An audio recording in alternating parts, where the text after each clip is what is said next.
Good morning, everybody, and we are on our last day. So we had a very good discussion about mainly on the axial flow type of the contactors.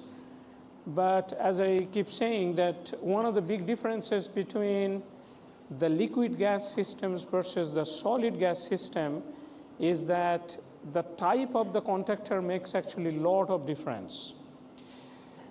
So in terms of the limiting performance that which we would like to achieve is what you are getting from the isotherm. But the issue is that it's very difficult to get close to the isotherm. So as we know, like in a typical, I'm just always trying to draw analogy with respect to the liquid gas systems, which we are all familiar, like a distillation tower, right? In a distillation tower, what is the best efficiency that we are trying to can achieve? Is close to the vapor liquid equilibrium, right? But in reality, we cannot actually achieve close to the vapor liquid equilibrium because of mass transfer resistances and other reasons. That's why we go to a non-equilibrium stage model to capture the distillation tower. What is the parallel of that for the solid gas contactor? It's much more difficult than even liquid systems. It's because of there are a lot of things which we do not currently understand in terms of the mechanism for the mass transport, heat transfer, kinetics, and all of that. And those things, the purpose of all these different type of contactors is basically get rid of those limitations. So always the point to keep in mind is that only thing that we are trying to do by designing this contactor is taking us closer to the isotherm. Whatever is the isotherm that you got, or based on the thermodynamics, whatever you got, the maximum loading, no matter what you do, you cannot exceed that, because that's the thermodynamics is actually the upper bound that you can ever achieve. So always keep that in mind. I'm not saying that by doing this, you will be increasing or loading and all of that. No, you are limited by your isotherm, but we want to get closest to the isotherm. That's what we want to do. So the many different types that actually do exist, and they bring their advantages and disadvantages. So one of the type is the radial flow type. So whatever we considered before is the axial flow type, which is very obvious and the very common design and all of that. But one is the radial flow type. So this is a typical axial flow type. So where you simply think about is the flue gas coming in and this gas goes out. The problem, as we are discussing here, the cross-sectional area is constant. It does not change with the length. And so as a result of that, if you keep increasing the length, then there will be more and more pressure drop through these systems. The issue with the flue gas is that there is so much amount of nitrogen present there that you do not want to really compress that gas really. Always try to avoid if you can, because that's actually massive amount of compression power, right? So radial flow bed looks like this, right? What you do is that it comes through the inner annulus, and there is an outer annulus here. So flue gas comes in and then moves this way, goes out. So this could be one configuration.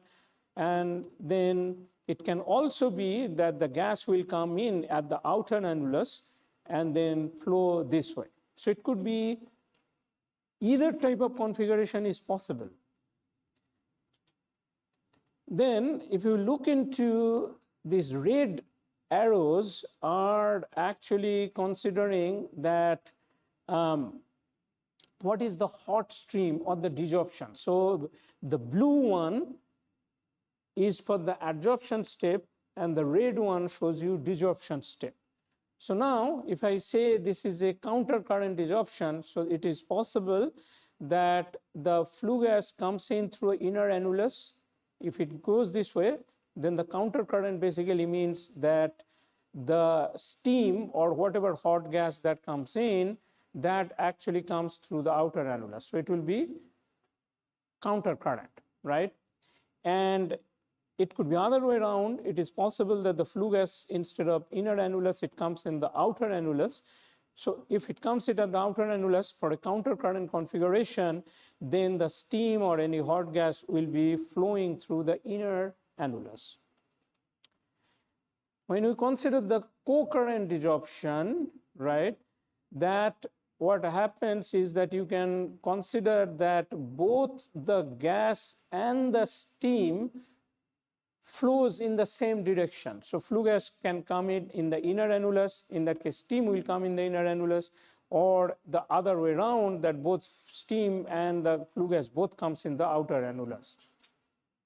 What is the best configuration? We don't know. This depends on the flue gas CO2 concentration that you are processing, and how much, what is the extent of capture that you consider. In general, when you actually consider the typical PSA process, PSA, TSA, vacuum swing, any of these, the flow rates are actually counter current. And the one of the thing is because of the cross-sectional area, that what you do not want that CO2 to get reabsorbed. I had this discussion with some of you yesterday, but that is one of the things that happens there, but this is not the case over here. So just to ensure, I think that was a very important point, that let's see whether we realize it. And when you simulate desorption, you will see this. For example, if I have a fixed bed and assume that my feed flue gas in is this direction and goes out, assume this is the case. I do know, like somebody, let me draw it the other way around. I know that in reality, because of the flow rate, it generally tries to flow other way around. So assume this is the flue gas in, and this is the flue gas out. Now, what happens is this section of the bed, if I'm doing the loading, so this is 0, this is 1, this is a normalized length.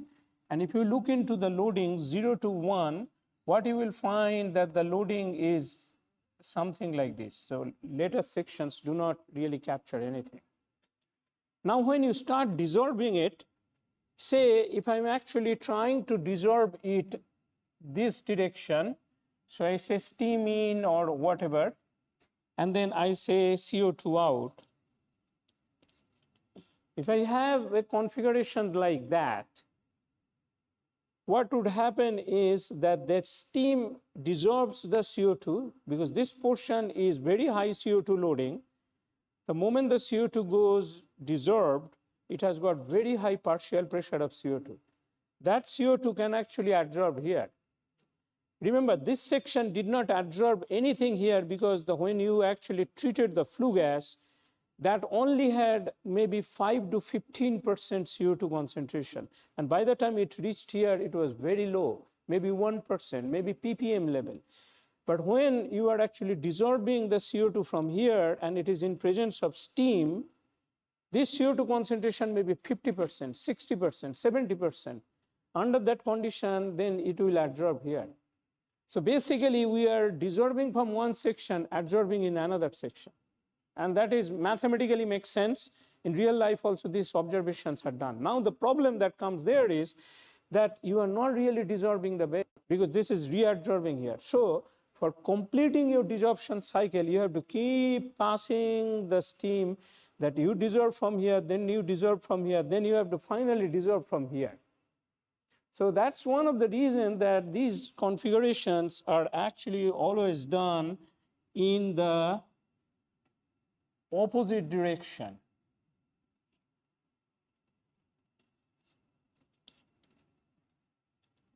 So in that case, steam goes here, and then when it desorbs, this concentrated gas goes out. So it's a traditional thing. Yeah, I actually now, yeah, I should have actually talked about that before. There is, I forgot to mention, please, the book by Professor Ruthven. This is Adsorption, I think it's called Adsorption Processes or whatever. That book is, if you really see, I think it's Adsorption Processes. I have to check exactly the name, but it goes by adsorption. And this is, even today, this book is very dated, but this is, in my view, still the best book, that if you read this book, you will actually learn everything about adsorption. He talks about the practicality, theory, thermodynamics, everything that books cover there. It has got actually a lot of good discussion about this configuration also. Like it goes about the practicality, what happens, and you can see this in your model too. Okay, I diverted a bit, but the point I wanted to make that this thing is not necessarily true for the radial flow configurations. All of the discussions in this book or any other places are for axial flow configuration. The radial flow configurations, you may do co-current, you may do counter current, and it may not be an issue at all. So like for example, if I actually do a co-current desorption here, that means that the gas comes in here.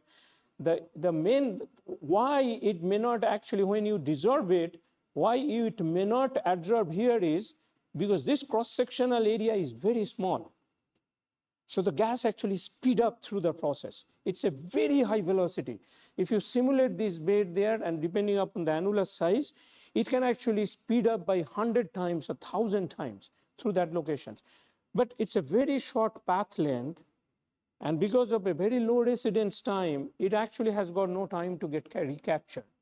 So many of these observations do not hold for the radial flow bed, okay?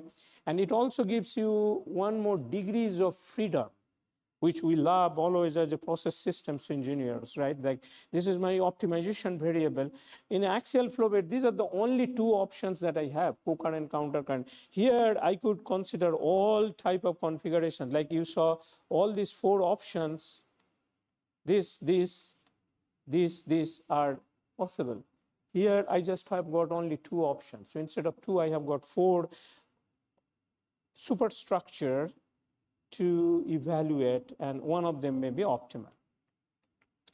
So how do we model this? Well, we consider radial flow bed, the similar models, but unfortunately, Aspen, the AdSim will not be sufficient to do that. So this is basically almost what are the equations in AdSim. We recreated this, so coded all of those things in Aspen custom modeler, and then do that. So without spending too much of a time, what I would like to show here is that we tried to compare that what happens with the same adsorbent if I have got a radial flow bed versus axial flow bed. And the idea here is that what we wanted to do is that we consider this, see this design looks very different, but the idea is that we wanted to have a same bed volume, same bed solid volume. So basically meaning that I have got X kg absorbent. I have two options. I can put it in an axial flow bed. I have also the option of putting it in the radial flow bed. So for the radial flow bed, this is actually the solids hold up. Axial flow bed, this is a solid hold up. So those dimensions that you have here, that makes this solid loading the same. So question is, which gives me better utilization of the solid, right? So that's the whole idea.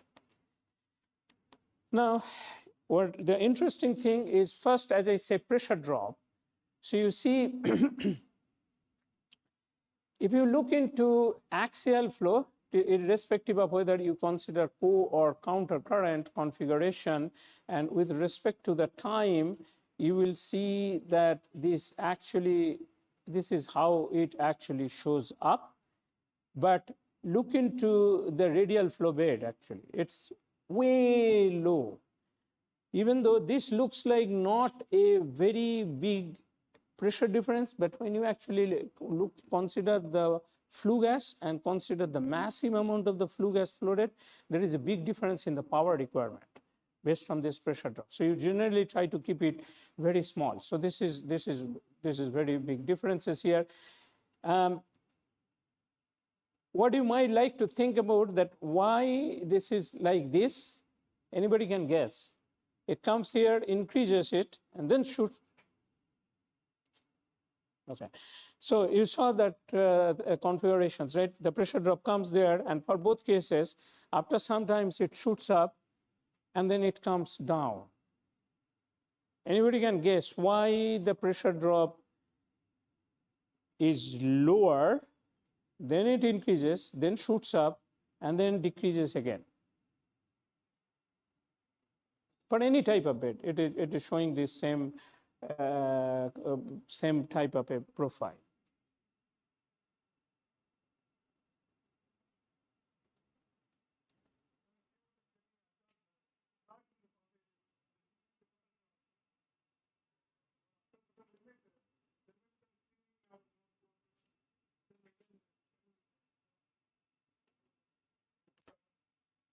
Right. So up to here, so basically at this point, we are capturing the CO2. Because I am capturing the CO2, the flue gas flow rate is lower.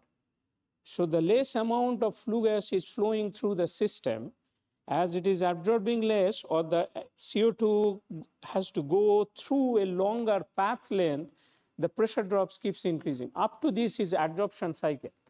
This is actually desorption. So this shoot up is because of the desorption. So the moment you go to the desorption step, it is shooting up because when you introduce the steam there, it is releasing that CO2.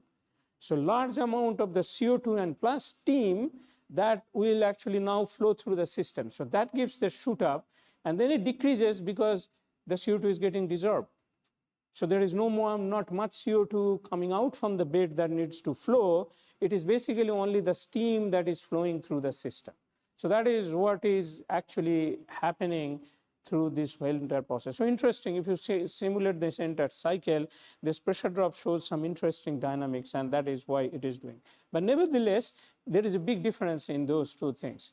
Velocity, this is an interesting observation also. You notice that for the axial flow bed, this is the velocity here, but for the radial flow bed, with respect to the length, there is a very big difference in terms of what you find in terms of the velocity. So this is actually near the outer annulus, as you will be expecting, and then it can actually speed up. Okay. And then you will see that the residence time, which goes by the local residence time, obviously, as you will expect, the axial flow local residence time is pretty much flat. And here, what happens is that obviously, as you would be expecting, that the residence time will keep increasing. That corresponds to this velocity, actually. So this can actually help you to give you better absorption. Now, the thing which I was actually kind of always keep saying is that this is all what we did for a commercial scale design. Notice the residence time actually. This is in seconds.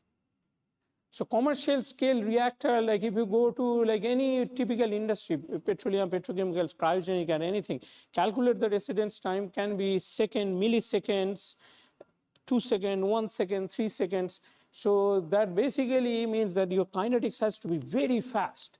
Without that, basically you are saying, I need an ocean of solids if my kinetics is very slow. So that is what is basically it shows you. So a couple of interesting things here. This shows you all the breakthrough at different locations. And so this is adsorption, this is desorption, this is adsorption, desorption. So all of those.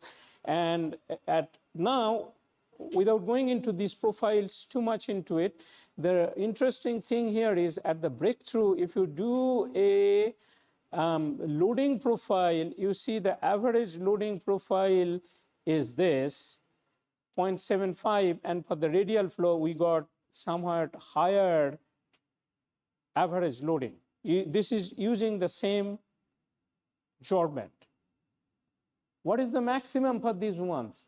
Was about 2.25 under these conditions. So you see, even though we increase, we are not there. So this is the main thing. When you actually do the design, and sometimes in the laboratory scale, we keep doing a lot of things, say, oh, improve the isotherm. The reality is, you may not in many cases really be too worried about the isotherm, because you will not realize that anyway. So this is, you see this, even axial flow, radial flow, both are so far from what I would have gotten in an ideal scenario of 2.2 or so for this particular material. And this shows you the temperature profile, and this is adsorption cycle, this is the desorption cycle. As you will see, it comes here, and because in the desorption, the temperature goes up. And so all nonlinearity is there. I would say that like these cases, that cycle setup and whatever I was showing you guys yesterday, adsorption, desorption, this we had to code it ourselves. The other issue that comes there is because of the flipping of the direction for the co-current and counter current, it's actually very tricky how you start the desorption, because you start the adsorption and then you are basically saying the flow is not in this direction, flow is in this direction. So the sign of the velocity actually changes. Typically, anybody who works in the area of CFD, you are very well aware of it. Like in a typical CFD simulator, they can actually handle the change sign of the velocity. It is very difficult to do this in Aspen or any other simulator, because it will change from plus to minus. That is what it changes. The other thing is the composition changes. So what we do there is, just to give you a quick glimpse, this is a little complicated here. So at the end of the adsorption, we take a snap, then keep the snap some other place. And then when you do the desorption, we load the snap along with this loading. So we change everything, all the directions and other things. So there is a script we have to write to simulate this type of cycles actually. This is not, you cannot change in Aspen, you cannot change, like in AdSim, you cannot change the direction actually, all these things. So like basically you cannot say that I have these co-current at the time and the other side is actually moves from the other side. That is not possible. So those you have to write the script that ACM will solve it. This is still ACM, it will still solve it, but their AdSim model itself is not set up for doing that.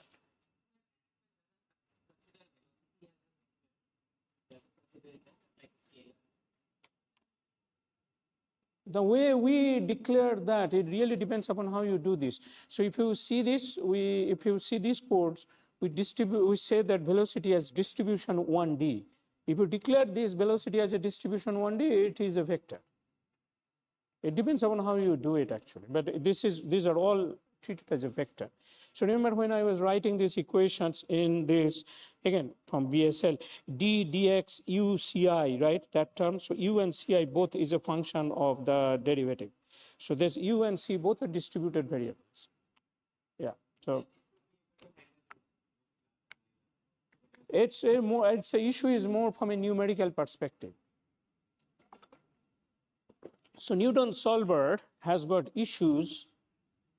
Most of the Newton solver has got issues. If you are worked in this area of optimizations, you know how do we trick all those things. Like remember that all the slack variables in linear programming, if anybody has even done a linear programming classes, you know that how we handle the slack variables and keep things positive and switch things around. So internally the solver does it. If you put it externally, the problem is going over zero. So you have a plus, when you try to go to the negative, you have to go over the zero. There is in these, many of these things become ill-posed when you try to go over zero. That's really the issue. So what we do is we do not let it go through that. We basically directly jump from plus to the minus side. So we just flip it ourselves through a script. This is possible in Aspen, but that script actually, it took us some time to develop. Like one of my student, Gautam Kotam Reddy, he developed the first one, and then we kept updating that one. So that, but it's not there as part of AdSim. Yes, yeah.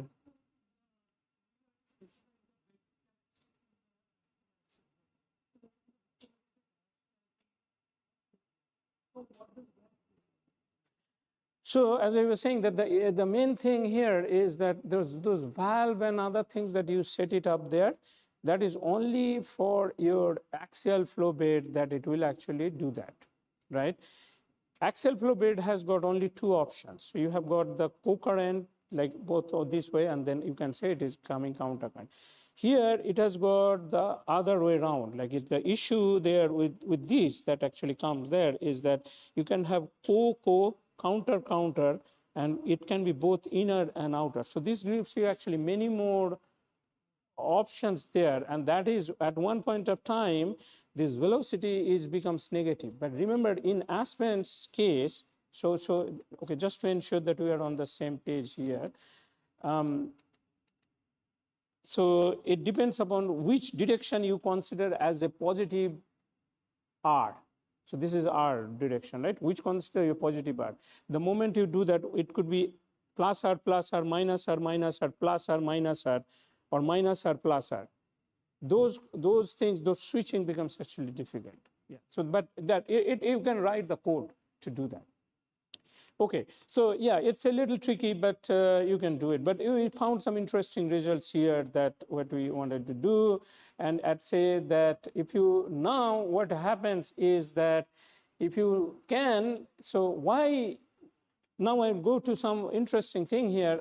Remember what I actually told before is that we wanted to go like whatever, like 2.23 and whatever.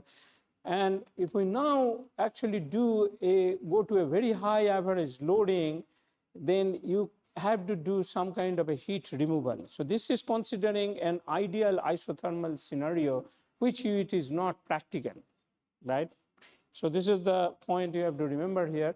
So what we did here is, now the tricky thing is that for the fixed bed, axial flow fixed bed, these heater design and others are generally, people have looked into it and it can be done. When you look into radial flow, this may be a little bit challenging conceptually, that how to do it. So we actually thought about some options. I'm sure there could be other options that people can actually think about. But one of the configurations that which we are saying is that it is fed through like a ring actually. So it's a pipe that goes through, this is a distribution pipe, and this is through a ring. So this is in, and then it distributes it and it collects it and take it outside. So that was one configuration that we consider there. And then also, obviously, you can consider co-current or the counter current configuration. This is completely conceptual. But what it basically says that if you don't do heat removal, there is not much benefit that you can get from these systems, right? So when we do this without heat exchange, you see 0.2, 0.85. With heat exchanger, we can do 2.84. Yeah, this one actually probably was 3 point something, right? Yeah, this is a modified metal organic framework. So this was about 3 mole or so average loading. And in this case, this average loading which we got is about 2.84, that which you could get. And then you see the cycle time and everything really goes up. Okay.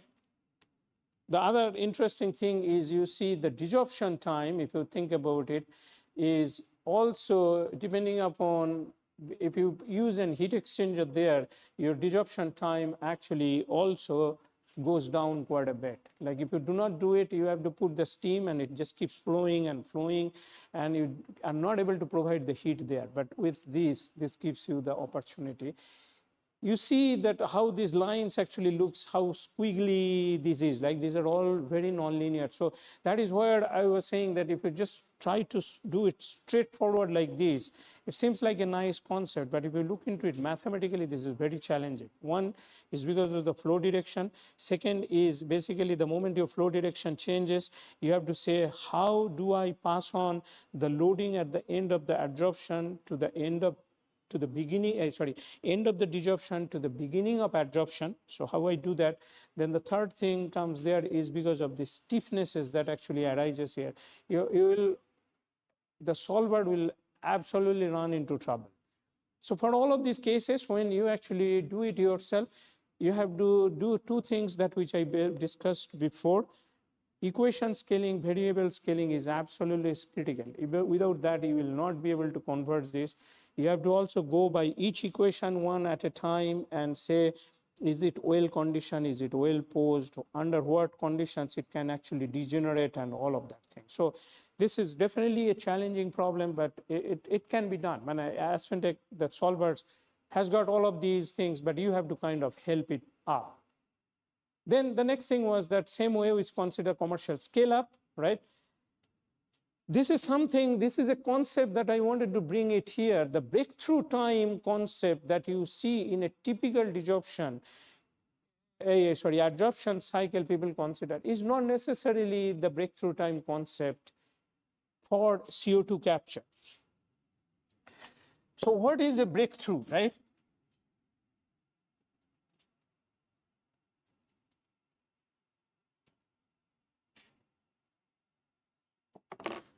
So if you go back to the very fundamental question is, what is the breakthrough condition?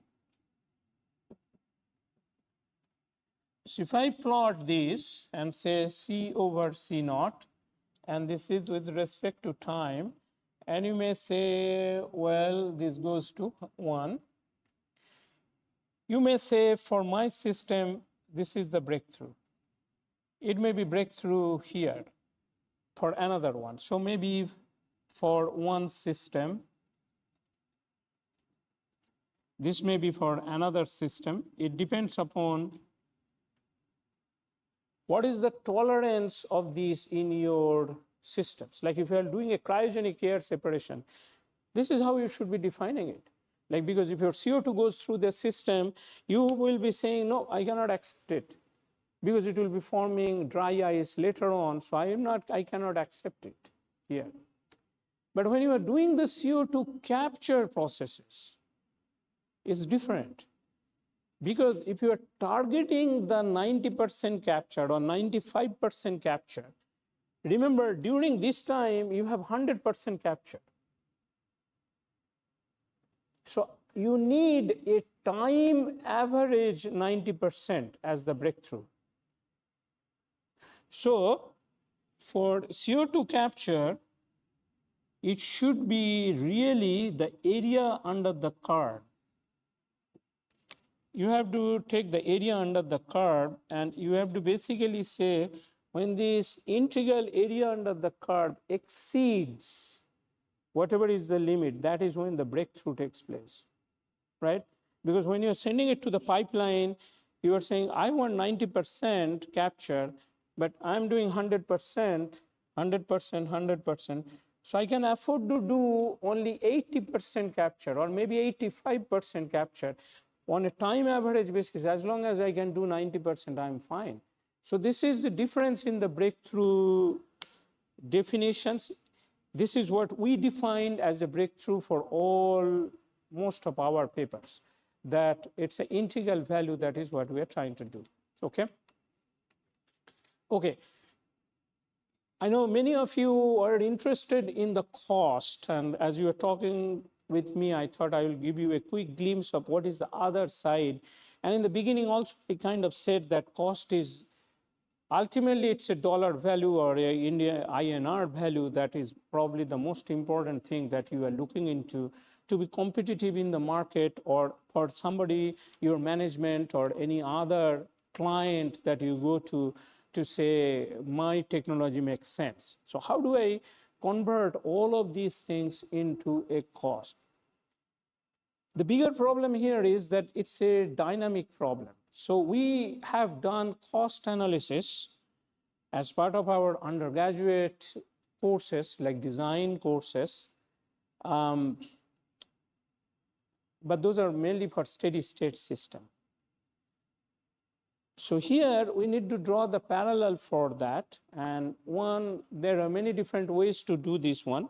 You can do NPV analysis. You can also do equivalent annual operating cost analysis. And this is the typical definition. This definition is really from our book, directly from our design book that you can actually follow there. And all of these things, many of the things that I will be talking about is basically from our design book. We also can use the Aspen process economic analyzer. It will not do it basically for the adsorption systems because this is not a steady state system, but it will do it for everything else. I'm not sure if has any of you have used Aspen process economic analyzer.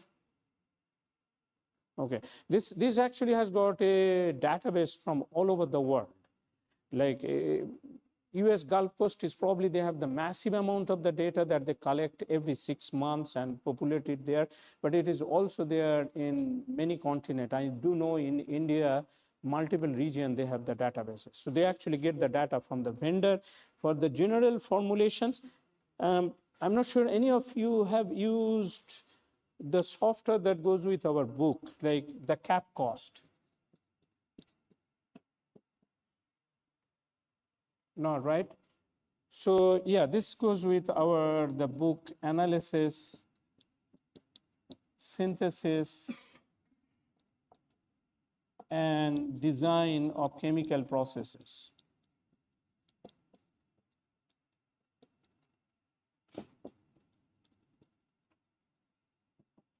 Yeah, this is Professor Tartan is the first author, then Sewiz is the second author, and I'm the third author here. So this book is, if you look into the 5th edition of it, if you go to there, it will show you this software is free actually, but it will give you a capital cost estimation and all of this. Most of the leading equipment cost and the cost databases and equations, correlations are all part of it. It's Excel based, and it will give you some warning about the VBA. Just accept that one because it's all coded in VBA. So, but this is a free software. So if you, and pretty intuitive and easy, it will give you NPV analysis, it will give you EAOC analysis. And if you have your cost, you can just type it in. There is a place called user, and other standard equipment items is there. APEA is more sophisticated because they keep collecting data from real life, from the vendors. And so there is probably more accurate here. And we do update this based on, but not so frequently because these are commercial, and this goes with our design book really. So, but the point I wanted to say is that this is how you do the costing. Now you cost everything else, and all of those things we like to compare. So let's see what we find here. So the same absorbent that you kind of see here is that we found the co-current configuration is the most optimal. That is interesting, and I'm sure you cannot read it because I cannot read it from here myself. This rotation here. This number is low. Let me read it for you. This is 227.6. This is 270.4. Remember, this is a cost. So cost lower basically means is that this is more economic.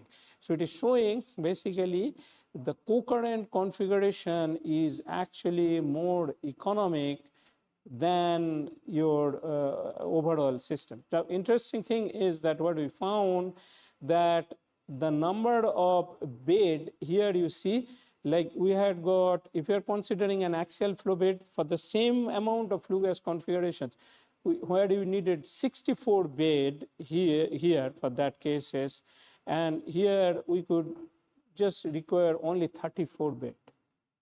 So that's one advantage that you have there. And then also the steam cost also goes down. And you see that instead of counter current, the co-current was optimal. I'm not showing the results here for all of those, but in that we have a paper here that you can compare it. But this is an interesting concept without doing any fancy stuff. If you have the vessel, put it into two annulus form, and then you can actually have a radial flow configuration. Okay. Any question anybody has? And yeah, we of course compared with MEA, and compared to MEA, there was a reduction as well, actually. Yeah, it's actually in the paper. So all the details, economic calculation, numbers, everything, and all those details. I have a list of all the papers that corresponding to everything that I will discuss. So you can see all the breakdown, all the equations are there, how the code and how it was solved, all the numbers, everything is there. Yeah. Okay, I will now actually say that what we found, that if we go by the counter current versus co-current and we consider some optimization with respect to the flue gas residence time. So flue gas residence time basically means how much flow a single bed can handle. This is not obvious. I give you a design like say 5 meter by 10 meter. Question now comes is how much flow should I get through it? It is arbitrary, right? But there is an optimal. If you send, I'll be very slow, so let's ensure that we listen carefully here. If I give you a bed of a fixed size or fixed dimension, if you send less flow through that bed, I need more number of parallel bed in adsorption because I have to handle so much amount of flue gas. The amount of gas that I need to handle is constant. So through a single bed, if I send less, I need more number of parallel beds, right? However, a bed will be in line for longer time, right? Obviously. If I send the large amount of the flow rate through a bed, number of beds will go down. However, the breakthrough will happen fast. So my cycle time will be less. So in one case, if I have a breakthrough in 30 minutes, if I'm sending more flow, it may break through in 5 minutes. The moment it breaks through, you have to go to desorption cycle. The moment it goes to the desorption cycle, there are two penalties. Remember, I discussed that.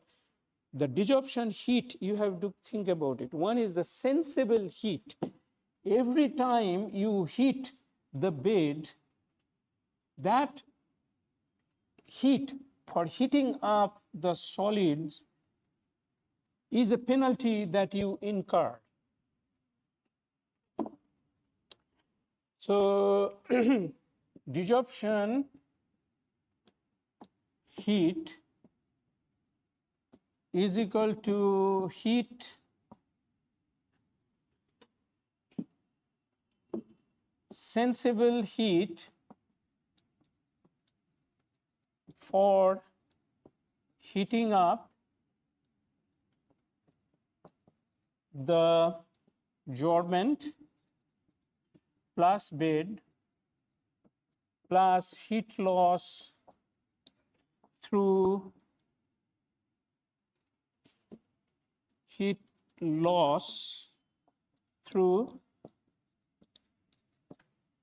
outgoing gas plus heat of desorption plus any other heat loss, right?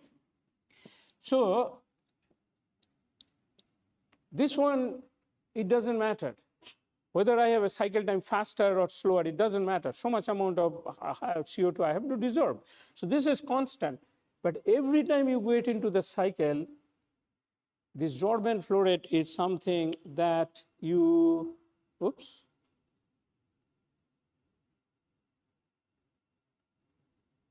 Oh, okay. Okay, so we can continue the discussion here and we can load. So basically what happens is that this sensible heat is the one that you incur the loss. So you see, this is a trade-off. So slow flow has got larger number of bed, but lower penalty for the sensible heat. Faster flow rate has got lesser number of bed, but you have got a higher penalty because of heating up the bed. So there is a trade-off between capital cost and the operating cost. So that is where there is an optima. Okay, so I'll say trade-off between capex and opex as you change the residence time in the bed, that is flue gas flow rate through a single bed. So this is the main thing that we have to keep in mind here. Okay. So yeah, this is an optimization variable that which we really wanted to look into as part of this overall thing there. Okay. So now this kind of actually gives you an idea about the radial flow bed. I have got some other materials for the radial flow bed, but I probably should change gear here.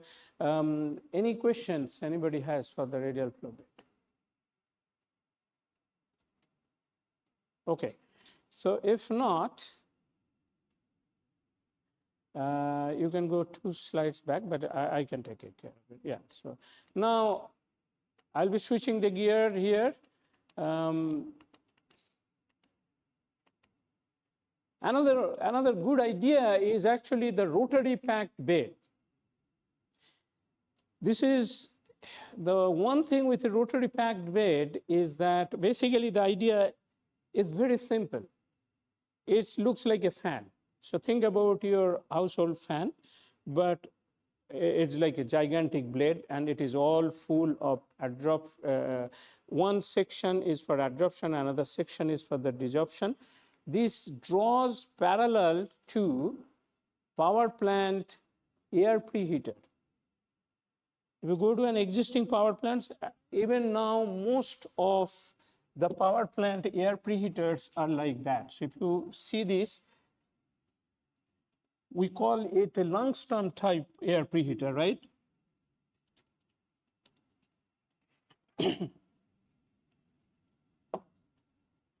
So I will say that if you just want to read about the typical design that we have, it's a LJUNG Storm type air preheater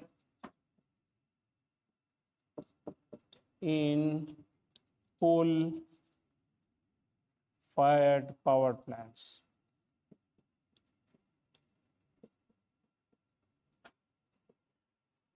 Very traditional, but the idea here is that the bed, so we have got different sections. So this is how the bed looks like, and this is an axis that actually over which there is the motor that actually rotates it. You can have adsorption, desorption. This is a design. So you can say like, I want 70% for adsorption, 10% for purging, 20% for desorption or whatever, right? So you can segment it. And like if you look into power plant air preheater, there are 3 sections. So there are also some cases there are 2, but most modern one has got 3 sections there.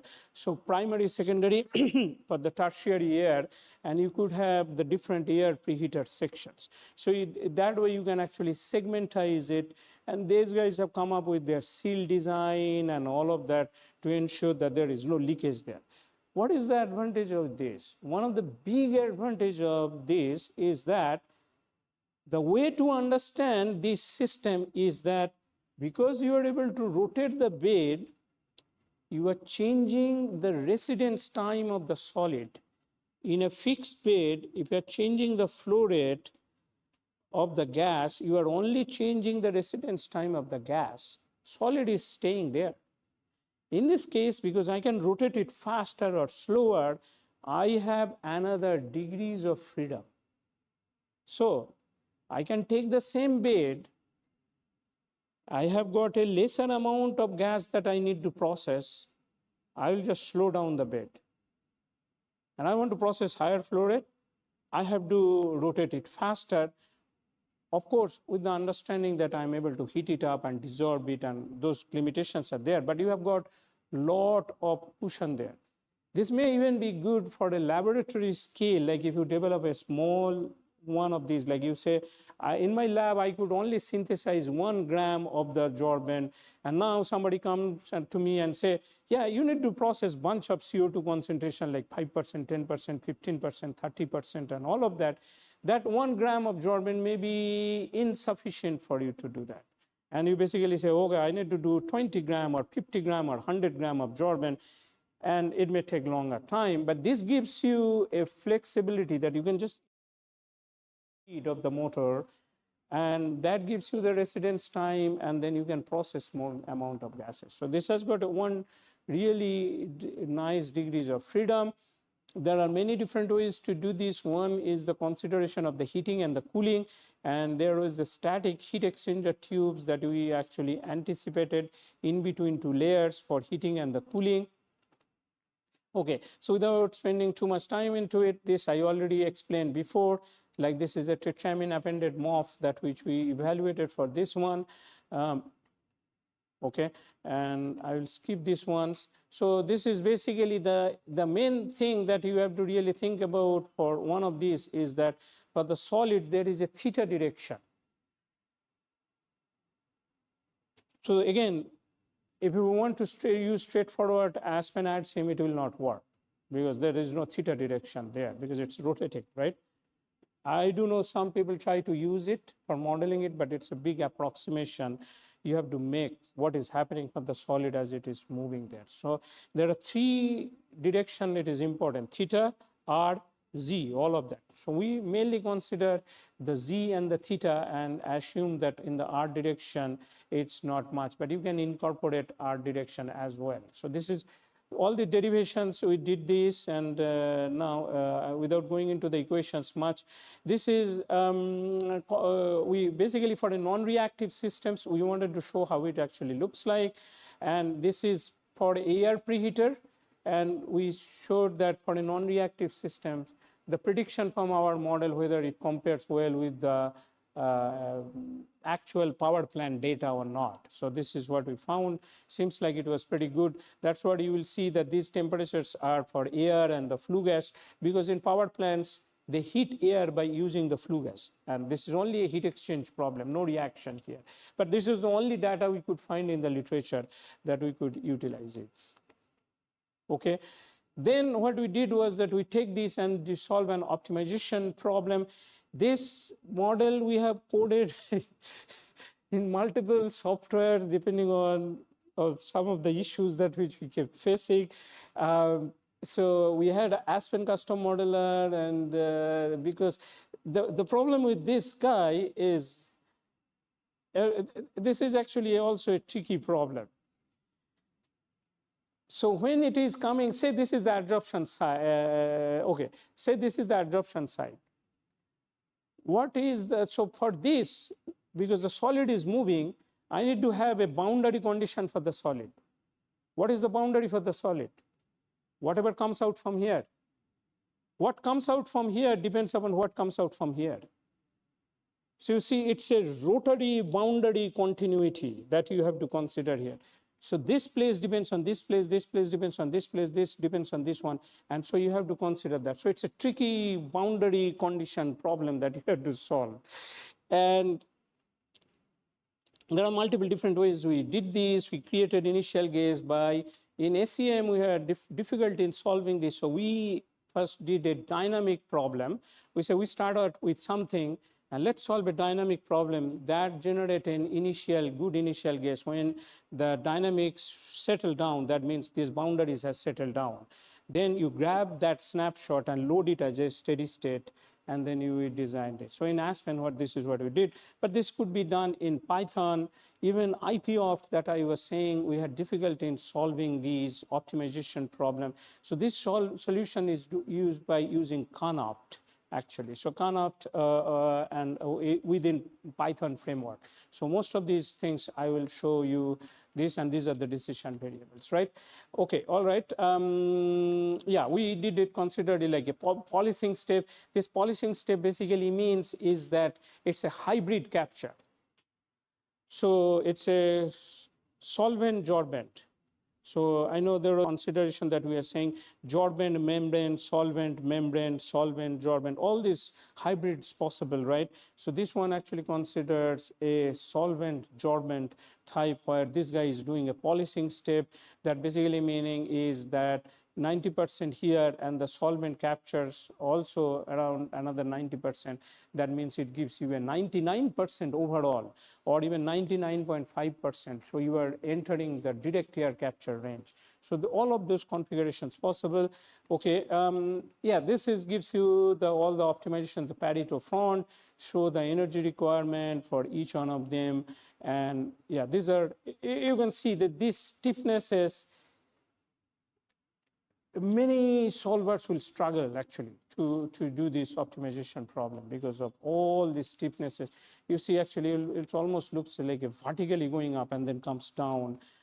So yeah, so you see they are definitely challenging problems to solve, but believe me, this can be solved. So before I go there, again, this paper, we have got a lot of details there. We are just submitting it for publication, not published yet. But yeah, it should see the light of the day pretty soon, actually. So, this is, I would like to say that this rotary bed are tricky problems because of the changing boundary condition and continuity of the boundary that you must satisfy, and generating the initial gas for such boundary condition is very difficult actually. So there are tricks to solve. This is actually in the CFD literature, people do it, all of these things routinely, like they always try to solve a dynamic problem there, right? With our cases, we generally in systems, we try to solve a steady state problem. Rotary bed is steady state. It can be operated at steady state. But under steady state, this individual boundary conditions, what it should be, is very difficult for anybody to guess. So you can, as I said, that just like other cases, you can solve a dynamic problem. Dynamic problem will converge. So it might take you like 2 hours or 3 hours for converging the dynamic problem. When you see that everything settled down, take a snapshot, use that snapshot for steady state, and then you can solve for steady state. Okay, any question here?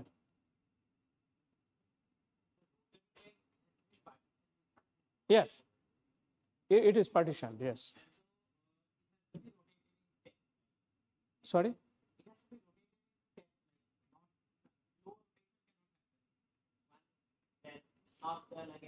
No, the whole bed is rotating.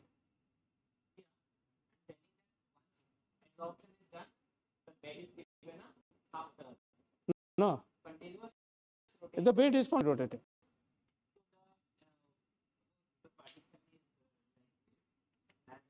One side is absorption is happening, and the other side there is a porous link between absorption and desorption. So there is a seal actually in between. So that ensures that these gases that is coming out from here, they do not leak from there through the bed, so that it is not actually coming to the other side.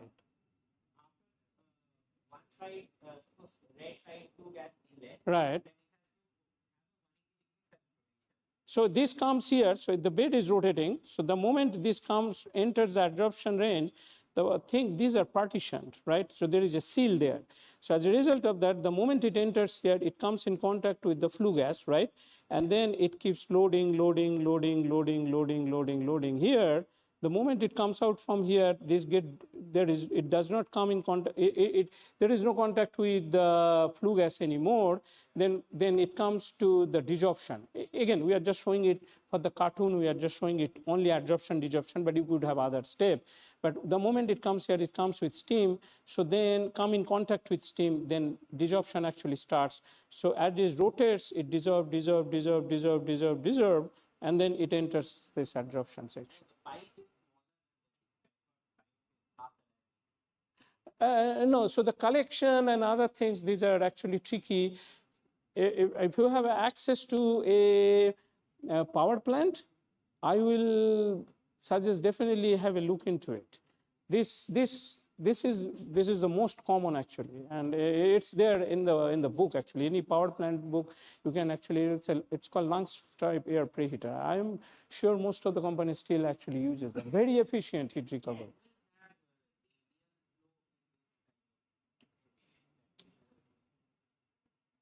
So the flow configuration that you could have it's basically for many of these cases, the issue comes from a sealing perspective.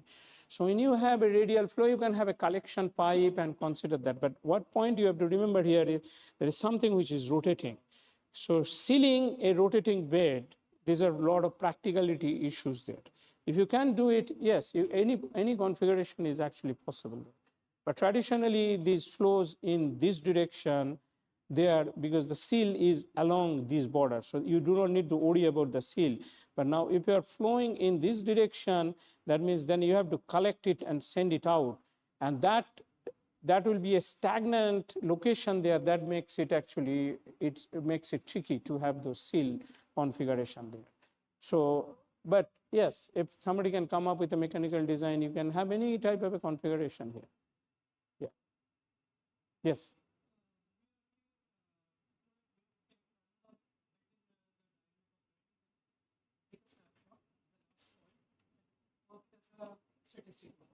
So does that can we use that same thing methodology for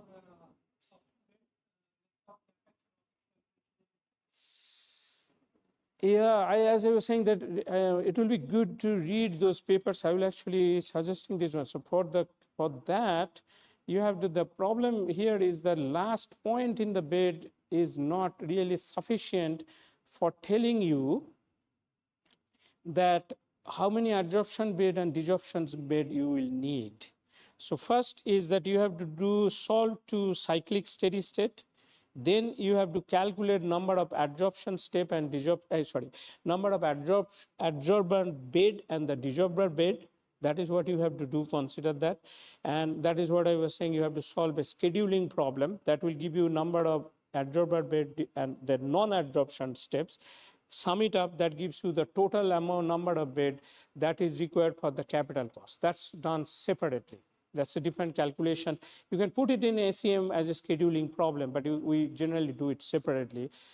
And the steam flow rate and all of this is integrated over time. So how much steam you needed for the desorption through the entire desorption cycle, you integrate that. That's the total amount of the steam that you need. So those are all time integrated values. And then there are these capital costs that are done separately. And that is how it is done. Yeah, so I will say that like those papers which has got the economic analysis, we try to explain that how this type of thing should be costed. Yeah, Dr. Sapnil.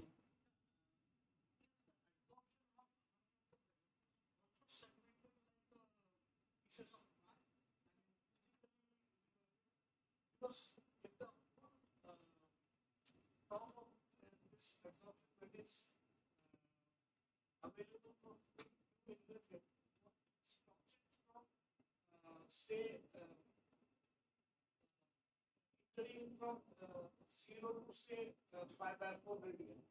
Right. So there are two, this is an interesting question. So if you really think about it carefully, what you will notice here is there are two things. Yes, one is the distribution. The other thing is that if this is the same flue gas coming in this direction, this has got at the top of this section, it all has got say 10% CO2. But this flue gas that goes through here, it is coming in contact with the solid sorbent which is already loaded, right? So what you really do not want it to be that a lot of flow coming through here, because if that goes there, then it is already coming with respect to the loaded sorbent, so there is not much opportunity for doing that. So this is a distribution problem. So it is possible to do a non-uniform distribution. You can also consider a uniform distributions and all of those. But for CO2 capture, it is possible to have, because what it actually do not show up here is that there is a distributor at the top of it. And that comes from the distribution systems there, how you like to design it. If you say front portion should get more flow rate, later portion not much. This is that you can actually incorporate that. Okay, any other question here for this rotary bed? Yes, there is one online participant. There is one question. So he's asking what is the life of sorbent and after how many years do I need to change? Yeah. So yeah, that's actually a really good question. So if you see my slides, actually a couple of slides later, I have some studies that I will be discussing there. So I'll probably answer these questions around that time and go into more details. But that's actually a very important question that we all need to consider for economics of it.